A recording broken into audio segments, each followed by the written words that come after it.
Doctor صاحب میں یہ پوچھنا چاہتا ہوں کہ کانکوبائنز جو تھیں آپ صلی اللہ علیہ وسلم کے دور میں، ان کے ساتھ جو نکاح کا کانٹریکٹ تھا اس کی کیا حیثیت تھی عام بیویوں کے نکاح سے؟ مختلف کیا تھا اس میں؟ اور ان بطور بیوی ان کی حیثیت کیسی تھی، اور ان کے ساتھ کس طرح کا معاملہ کیا جاتا تھا، اور بعد میں وراثت میں ان کا کیسا حصہ تھا؟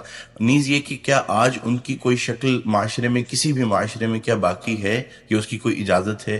دوسرا ڈاکٹر صاحب یہ کہ اگر اس کو الیبریٹ آپ کر دیں تو ساتھ یہ بھی بتا دیجیے گا کہ سورہ نساء کی جو آیات ہیں، آیت نمبر 4 اور 24، جس میں وما ملکت ایمانکم ان کے بارے میں آیا ہے، ان کو زیادہ الیبریٹ کرنے کے لیے کون سی تفسیر بہترین ہے جس کو پڑھا جا سکتا ہے، اگر آپ کو اس وقت آپ ریکال کر سکیں؟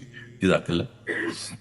پہلے تو اپنی بات میں ایک تصحیح کر لیجئے، باندیوں کے ساتھ یا لونڈیوں کے ساتھ یا کانکوبائنز کے ساتھ کوئی نکاح نہیں ہوتا تھا۔ منکوحہ وہ بیویاں کہلاتی تھی اور یہ باندیاں کہلاتی تھی، یہ ملکیت ہوتی تھی۔ بیوی ملکیت نہیں ہوتی، بیوی تو ایک سوشل کانٹریکٹ کے تحت آپ کے ساتھ آتی ہے، زندگی گزارتی ہے، اس کی مرضی کے بغیر اس کا نکاح نہیں ہو سکتا، اس کی اجازت سے نکاح ہوا ہے، اور بیوی جو ہے اس کو یہ حق بھی حاصل ہے کہ وہ کبھی چاہے تو آپ سے سیپریشن جو ہے وہ حاصل کر لے۔ لیکن یہ جو ملکیت کا تصور ہے اس میں یہ چیزیں نہیں ہیں، نہ اس میں نکاح ہے، نہ اس میں کوئی وراثت کا حصہ ہے، بلکہ وہ تو خود وراثت میں منتقل ہو جائیں گی۔ اگر کوئی شخص جو ہے اس کے کچھ باندیاں تھیں تو اس کے انتقال کے بعد وہ اس کی ملکیت ان کی جو ہے جیسے اور پراپرٹی جو ہے وہ منتقل ہوگی، اولاد کو ایسے ہو جائے گی۔ تو پہلی بات تو یہ چاہے اچھی لگے چاہے بری، لیکن آپ اس کو سمجھ لیجئے ایز سچ کے جیسے وہ تھا معاملہ۔ ہمیں اس کے اندر جو ہے وہ کچھ اس کو پہلے ٹیبل بنانے کے لیے اور اس کو جو ہے اس کے اندر کوئی ترمیم نہیں کرنی چاہیے۔ سٹیٹس جو ہے باندی کا، کانکوبائنز کا، وہ یہ ہے جو میں نے آپ کے سامنے رکھا۔ اچھا، اصل مسئلہ یہ آتا ہے کہ آیا آج بھی ایسا کوئی معاملہ ہے؟ آج ایسا کوئی معاملہ موجود نہیں ہے، اور یہ لونڈیاں ہوتی تھیں حضور کے زمانے میں صرف وہ جو میدان جنگ میں مال غنیمت کے طور پر آتی تھی۔ آپ ایک جنگ ہوئی ہے، فرض کیجئے جنگ بدر ہوئی ہے، جنگ بدر میں اب جب کہ کفار کو شکست ہو گئی ہے تو آپ کو معلوم ہے ان کے جو اونٹ تھے وہ 900 اونٹ لے کر آئے ہوئے تھے، وہ سارے تو ابھی کھائے نہیں گئے تھے۔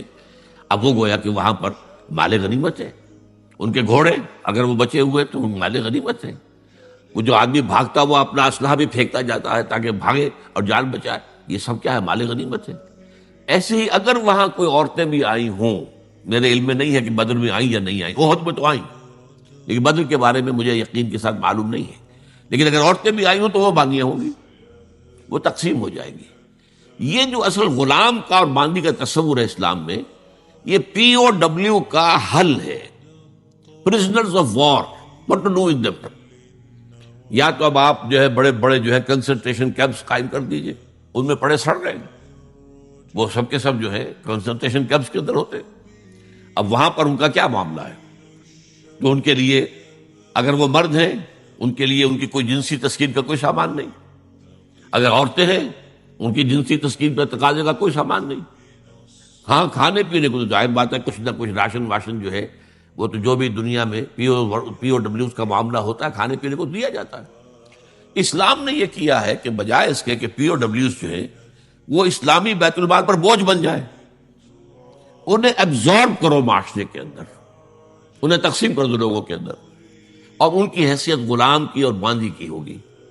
انہیں آپ کو کھلائیں بھی وہ، حضور فرماتے ہیں جو خود کھاتے ہیں وہ کھلائیں، جو خود پہنتے ہو وہ پہناؤ، اچھے سے اچھا سلوک کرو۔ پھر ان کی ایمینسیپیشن کا ایک سلسلہ شروع کر دیا گیا، فلاں اگر تم سے گناہ ہو گیا ہے تو کفارہ یہ ہے ایک غلام آزاد کر دو، قتل خطا ہو گئی ہے، وہاں تم سے غلطی سے تمہارا ارادہ نہیں تھا، کوئی تمہارے ہاتھوں مارا گیا ہے، گولی چل گئی تم سے اور کوئی شخص جو ہے وہ مر گیا ہے، اس کے لیے بھی وہ غلام جو ہے آزاد کرو۔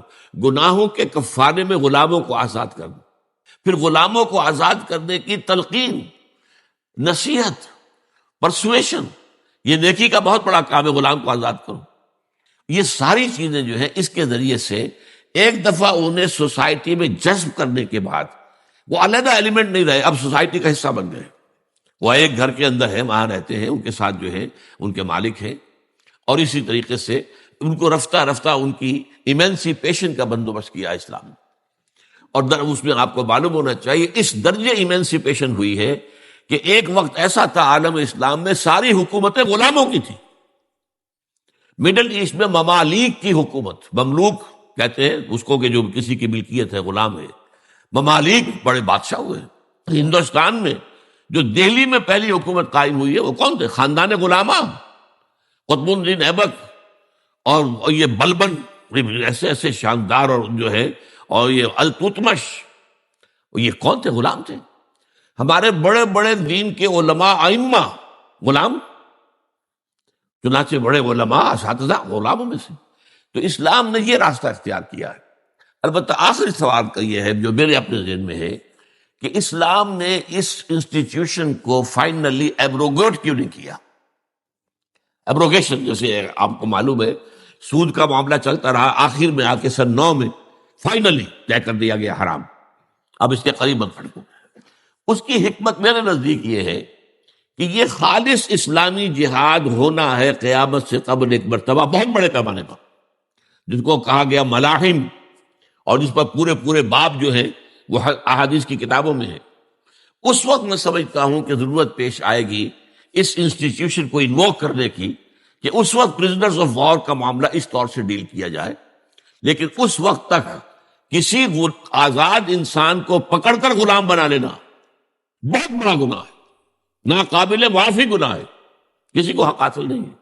یہ جو امریکنز لے گئے تھے، آپ کو معلوم ہے یہ افریقہ کے مغربی ساحل کے ساتھ ساتھ وہاں سے یہ لوگ لے کر گئے، پکڑ پکڑ کر ان کو، افریقیوں کو، اور وہاں جا کر انہیں غلام بنایا ہے اور شدید ترین جو ہے سختیوں میں انہیں رکھا ہے۔ یہ معاملہ اسلام میں نہ کبھی ہوا ہے، نہ اس کی کوئی اجازت ہے۔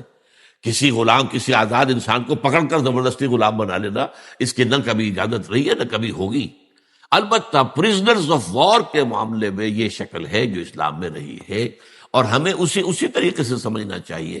چاہے ٹھیک ہے دنیا اس کے اوپر فکرے چست کر دے گی، یا کوئی اس کو کہے گی، پاس بہت سی چیزیں ہیں کہ جو لوگوں کے عام جو مزاج اس وقت کا ہے وہ اس میں وہ ذرا آسانی سے وہ بات جو ہے ان کے ذہن کے اندر اترتی نہیں ہے، لیکن we have to be faithful کہ دین کی اصل تعلیم کیا ہے، اسی کے ساتھ جڑے رہنا چاہیے۔